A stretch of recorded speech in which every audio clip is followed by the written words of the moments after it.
Perhaps the most amazing thing about Pope Francis was what he did after the Israel-Hamas war broke out in October 2023. It's reported, and I'm quoting, he would make nightly phone calls to the Holy Family Church, the only Catholic church in Gaza, to offer prayers and words of encouragement to both Christians and Muslims sheltering within its walls.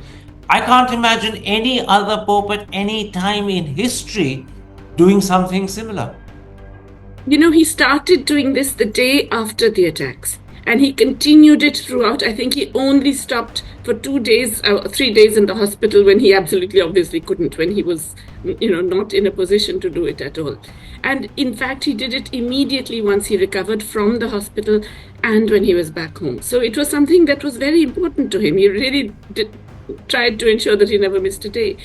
And that is part of a broader solidarity that he showed with the people of Gaza, and the very strong statements that he made about the war in Gaza, about the massive destruction of Palestine that he's observed.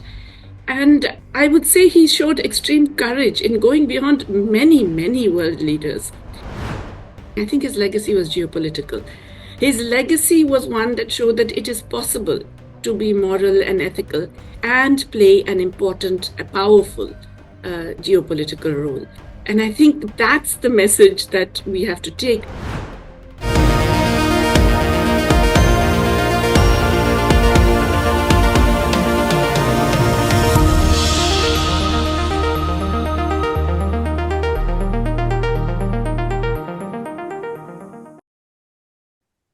Hello and welcome to a special interview for The Wire.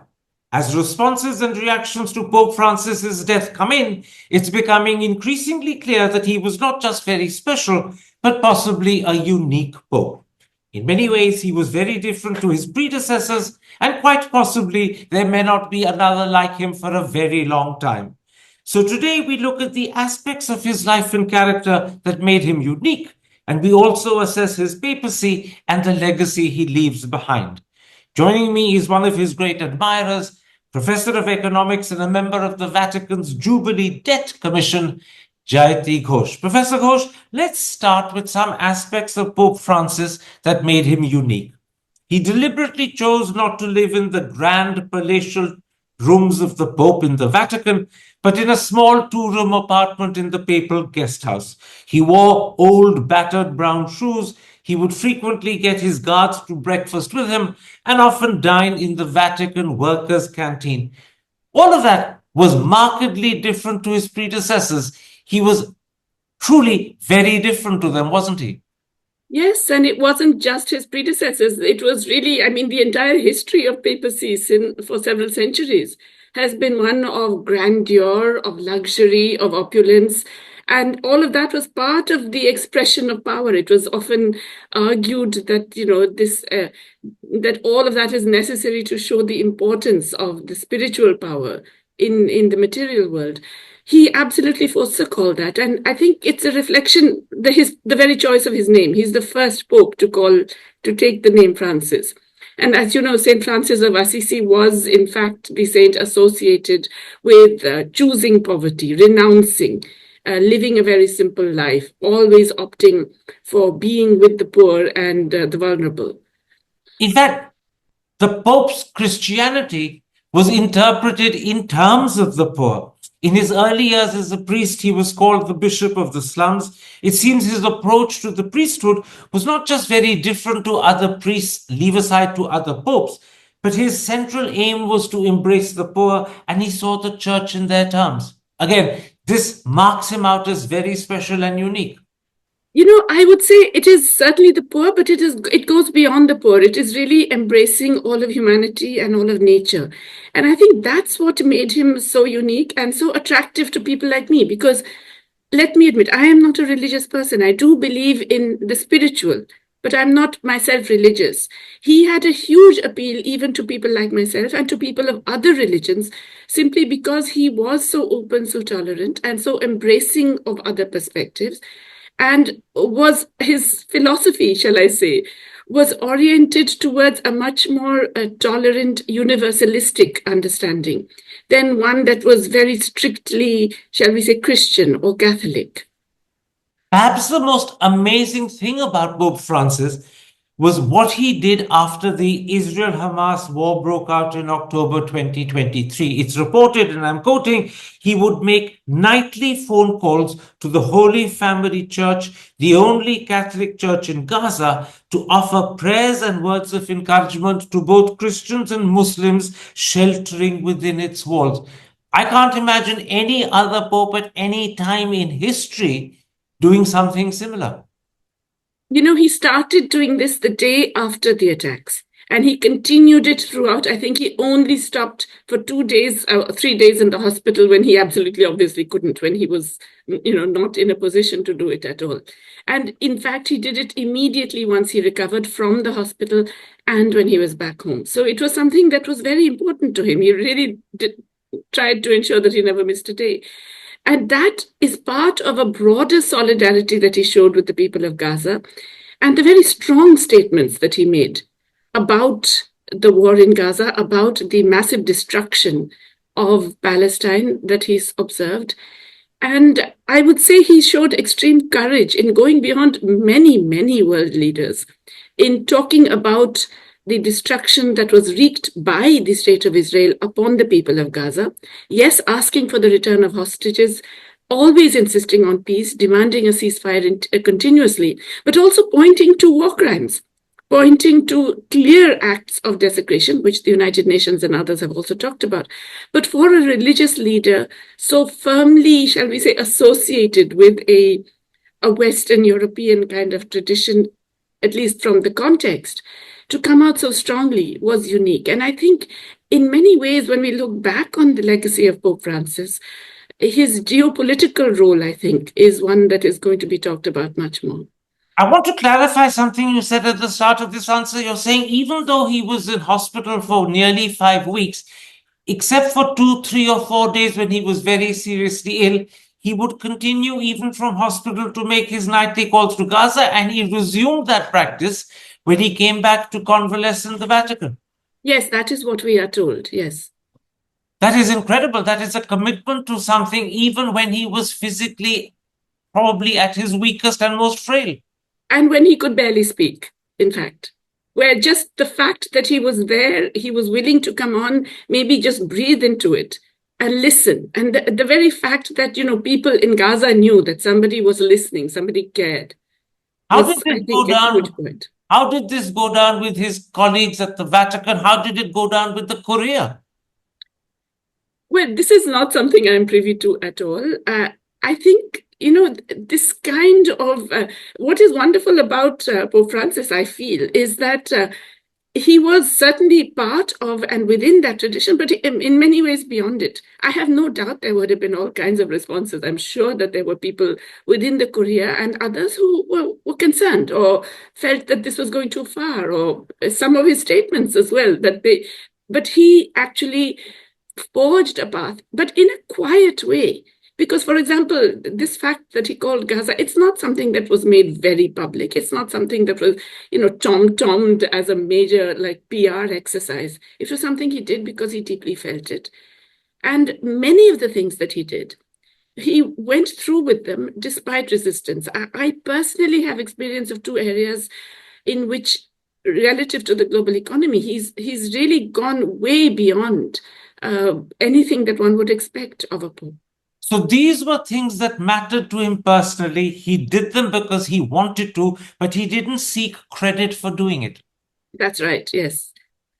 Against this background, let's come to his pontificate and the legacy he leaves behind.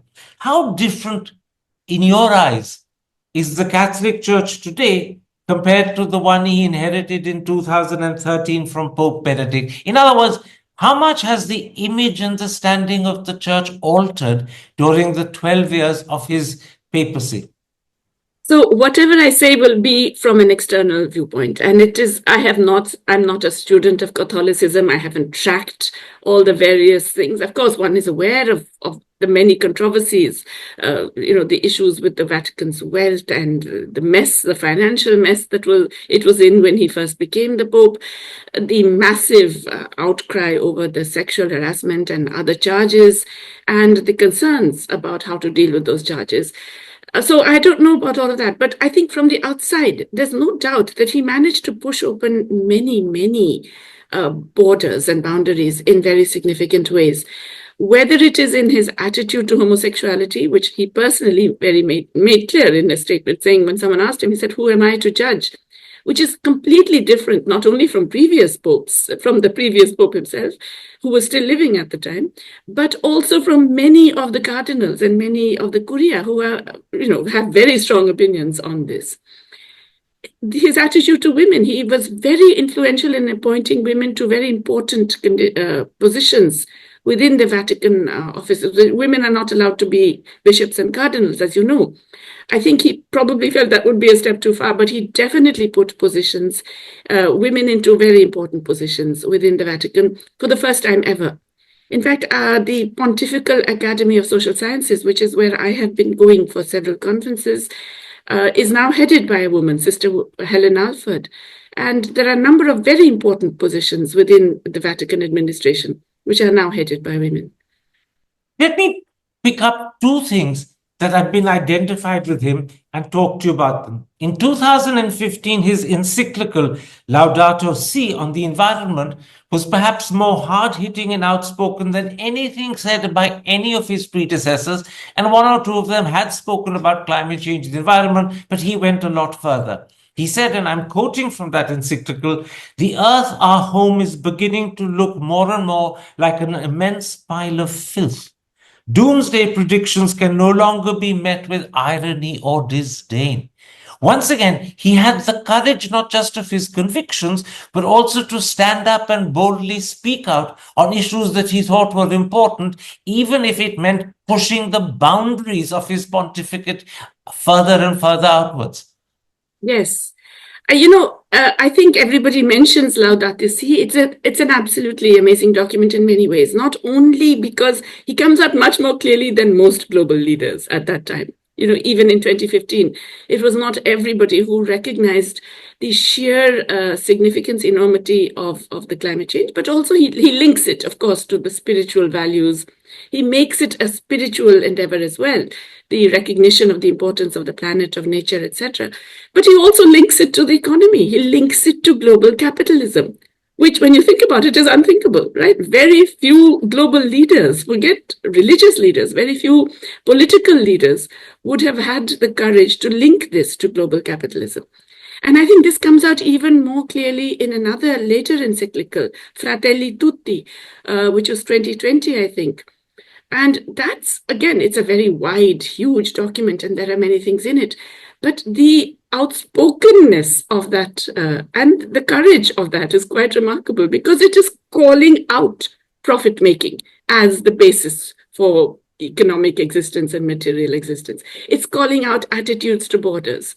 It's calling out the ways in which migration is treated and the responses to migration. It's talking about hunger.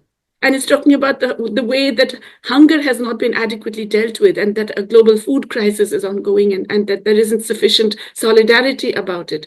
It's talking about the reform of international finance, and particularly the international financial institutions. Can you imagine the IMF and the World Bank? It doesn't name them, but it says the international financial institutions that are tasked with running our global economy.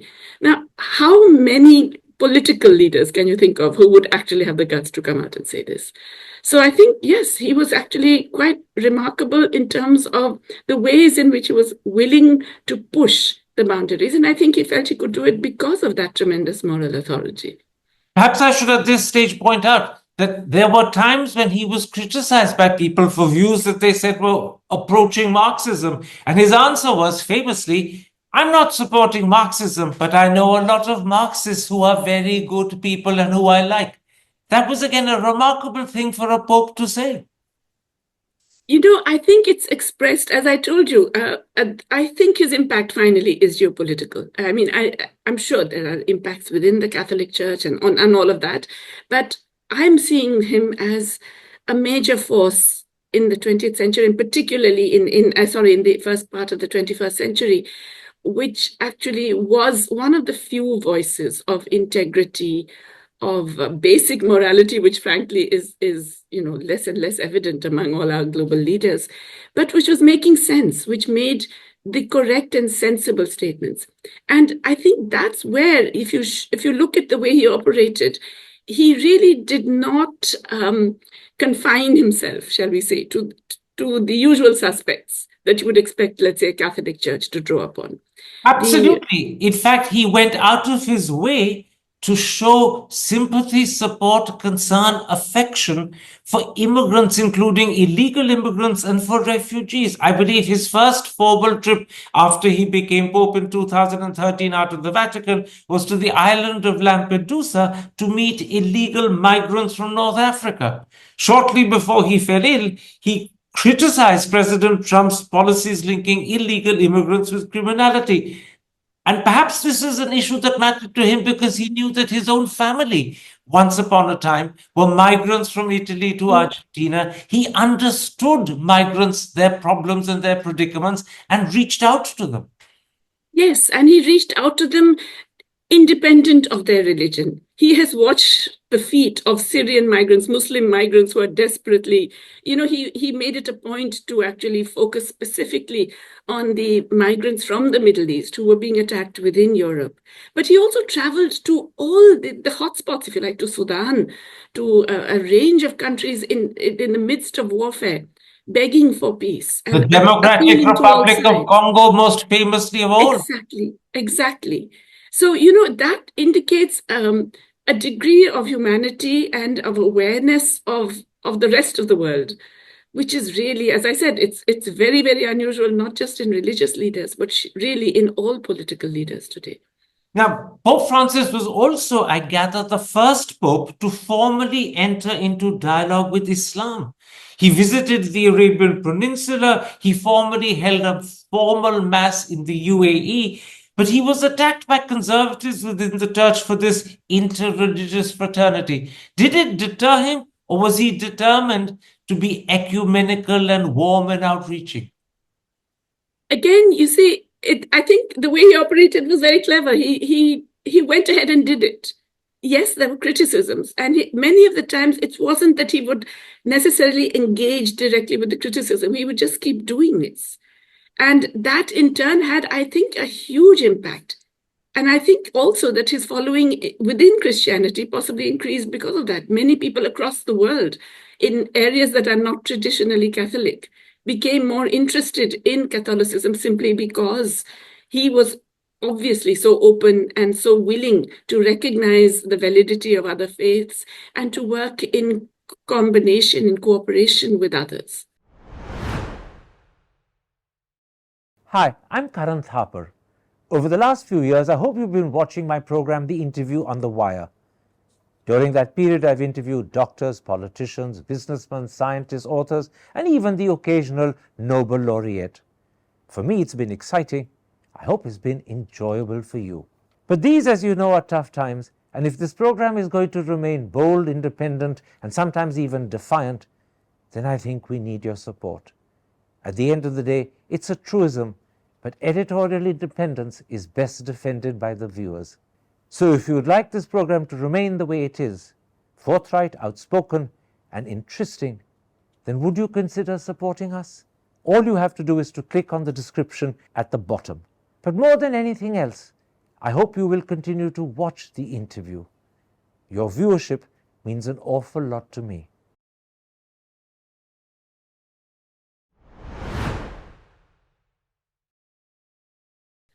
Now, you praised earlier on his understanding attitude, his tolerant attitude to homosexuality, his attitude to divorced or remarried Catholics who he felt could receive the sacrament.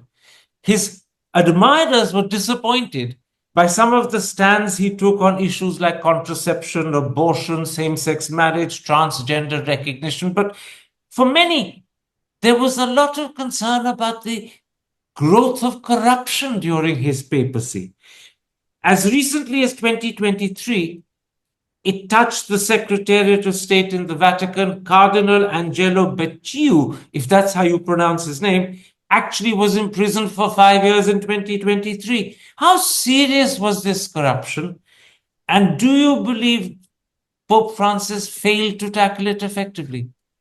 This is something that, frankly, I don't know enough about. There is no doubt that the Vatican there has been a huge amount of corruption in the Vatican. When he first became Pope, in fact, part of the reason was because apparently Pope Benedict felt that he could take on this massive thing, which he himself, Benedict, had not been able to handle. So it's a long-term problem. It's a deep-seated problem. The Vatican has immense wealth. And there is a lot of, shall we say, not everything is open and out there. And it's a state in itself. There is no other power overseeing it in that sense. So yes, there were huge concerns. And I personally am not aware of how much he's been able to, eliminate. Certainly the effort was there. Certainly the very fact that, as you mentioned, the cardinal was imprisoned, etc., suggests that there was some attempts made to clean the stables. How far they are complete, it's hard to say. I personally cannot answer that. But I think, the fact that he brought the power of the papacy to address some of the very important issues that are associated with corruption, not just within the Vatican, but in a wider sense, shows that he was actually willing to draw this out. So, for example, in February, he had organized a convention, a Vatican convention on taxation, on progressive taxation. And that was the very day he was hospitalized. So unfortunately, he was meant to open it. He could not open it.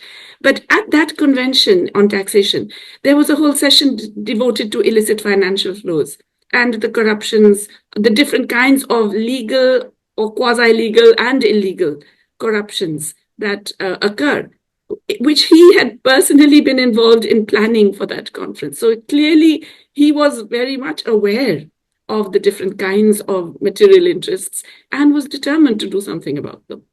So he was aware, he was concerned, even if he wasn't always effective in what he did. As I said, I don't know enough. And, we all know that these are institutions that have all kinds of different power play and intrigue and complexities. So it's very hard to say from the outside that, this was a success and this was not. I personally am not able to say that. Tell me, what would be your conclusion of Pope Francis's pontificate? Was his personal example his most powerful legacy? That's the conclusion that the Financial Times comes to in its leader yesterday. Would you agree with it? No, I think his legacy, as I've said in the beginning, I think his legacy was geopolitical. His legacy was one that showed that it is possible to be moral and ethical and play an important, a powerful geopolitical role.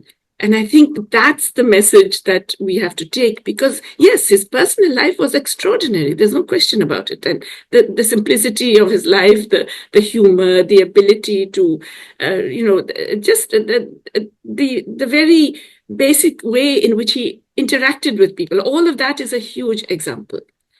But you believe that the geopolitical message is the important one? The very important one, because it is such a rare message and it's such an important message. And it is one that we're going to keep wanting to hear over and over again. And so it's not a message that the modern papacy has been connected with. It is the first time, I think, that I have observed, certainly in my lifetime, that it has been a pope who has been putting out this important message of global solidarity for planetary survival, as in Laudato Si, for the significance of changing our economic structures and organizations away from inequality, away from the focus on corporate profits, and for the poor, for the elimination of hunger, including through all the different ways in which hunger is perpetuated through economic processes. I think these are extraordinary things for a religious leader to highlight globally. And I really hope that that is the legacy that lives on. Professor Ghosh, thank you very much for making time available, and in particular for opening our eyes to aspects of Pope Francis that haven't got the attention they deserve, and reveal him as a very, as I said, unique Pope. Take care, stay safe. Thank you, and you too. Hi, I'm Karan Thapar. Over the last few years, I hope you've been watching my program, The Interview on the Wire. During that period, I've interviewed doctors, politicians, businessmen, scientists, authors, and even the occasional Nobel laureate. For me, it's been exciting. I hope it's been enjoyable for you. But these, as you know, are tough times, and if this program is going to remain bold, independent, and sometimes even defiant, then I think we need your support. At the end of the day, it's a truism, but editorial independence is best defended by the viewers. So if you would like this program to remain the way it is, forthright, outspoken, and interesting, then would you consider supporting us? All you have to do is to click on the description at the bottom. But more than anything else, I hope you will continue to watch the interview. Your viewership means an awful lot to me.